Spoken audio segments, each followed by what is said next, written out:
Did you know that there's a secret Spotify app, but it's only available to those who have released music? Stay tuned, I'd love to give you a tour of the app and unmask some things like the algorithm that nobody quite understands, how much artists get paid per stream, and even how marketing works on Facebook ads for a Spotify release. Well, here we are. This is the Spotify for Artists page. It's an app, it's also a website. This is where I've been glued for the past couple of weeks because I just put out my new song, Wasting Time. It's got 3,200 streams, which is pretty good, but it's not as good as I'd like it to be. Let's go over a couple details that have to do with this song. Spotify, like any social platform, is based on an algorithm. When you put out a song, if you drive a certain amount of traffic to it, Spotify will see this as excitement or buzz around your song, and you will be pushed up into the second tier.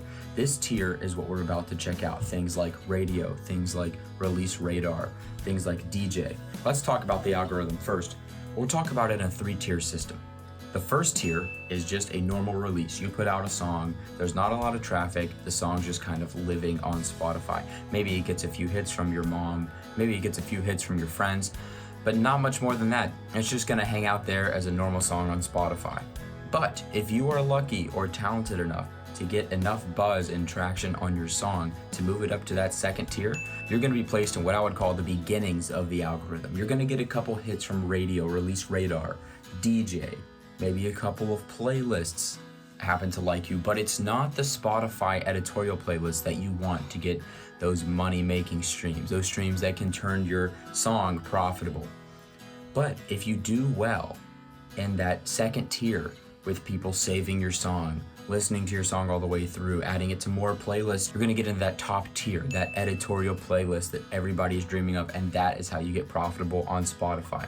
So as we look at mine, over the past 28 days, I've gotten some hits from radio, which is when you listen to a song, it's done, and Spotify recommends a new song, and then another one, and then another one.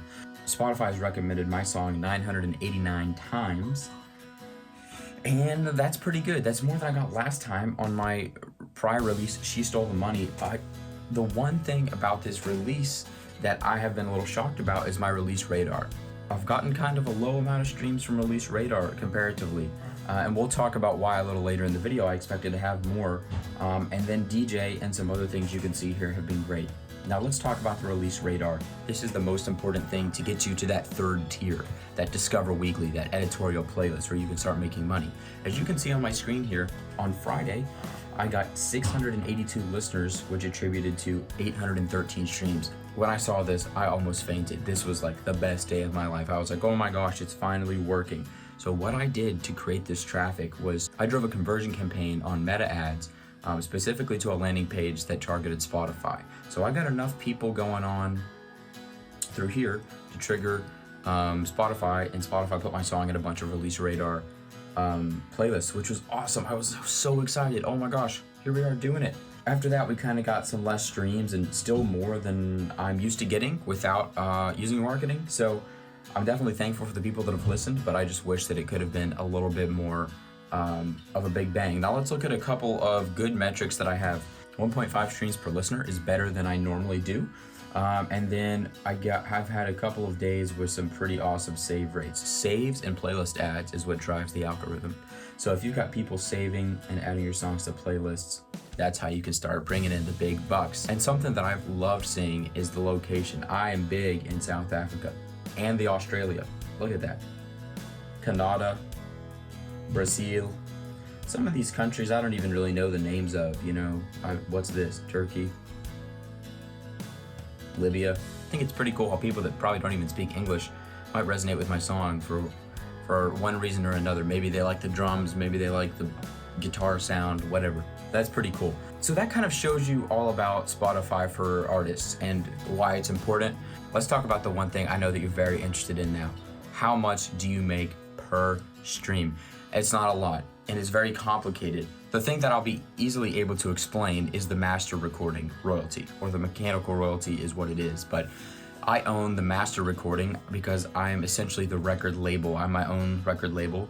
If you're a band like, say, Motley Crue and you're signed to Elektra Records owns a master recording. You recorded it in their studio, paid for on their time, and you will be paid a percentage of that. But in my case, I recorded it and I own the master.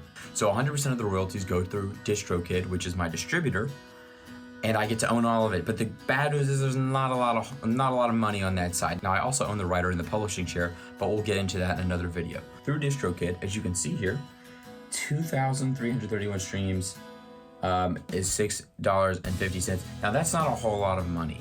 Let's be real. That's not a whole lot of money, but it is something. Quick mental math there for you. That's about 3/10 of a cent. So close to half a penny, almost half of a penny, if you want to think about it like that. So that's not a lot of money. Keep in mind though, I'm also paid for the publishing, which I own, and the writer's share. This is just the master recording that I own. But the goal here is to get enough money to pay for my marketing campaign, which is where we'll go next. My marketing campaigns are run through Meta Ads. Essentially what I do is I take a couple of videos of me playing through the record and edit it together, make something flashy, and put it out there, and people will hear it and click on it and go straight to Spotify. And now that is, if you don't have a great social media following like myself, that is the way that you drive traffic to get to that editorial playlist that you need to really make the big bucks. And so if you don't do that, you're kind of just treading water. You're not going to be making much progress unless you have a great social media following, which some people do, some people don't. Now, I give myself a $500 marketing budget. And so for my song, I killed the budget a couple of days ago and ended up getting $32.65. Now, that is not a great return on investment. But it is better than what I was doing before, and now there's a couple problems with my ads that I was able to tweak towards the end, so hopefully by my next song, I'll be rolling in it. My goal for this year, I'm going to release 3 or 4 more songs, is to get a song to 10,000 streams. Now this one I think is going to hit 4,000 probably before, probably 4,000 or 5,000 before I release my next song. But it'll certainly die out since my ad spend has gone down. But my next song will be another original song coming out in April. And so I'm gonna do the same thing. I'm gonna pitch it to the playlists. I'm going to hopefully get a big boost in those weekly release radars, and hopefully that'll be enough to get me up to where I need to be. I hope this video answered a couple of your questions about the secret Spotify app that nobody knows about. It's just for artists like me. And also, if you were curious about how much artists made from their music on Spotify, I was able to kind of paint you a picture on half of what the royalties look like. Thanks for watching, everybody. I'll see you on the next video.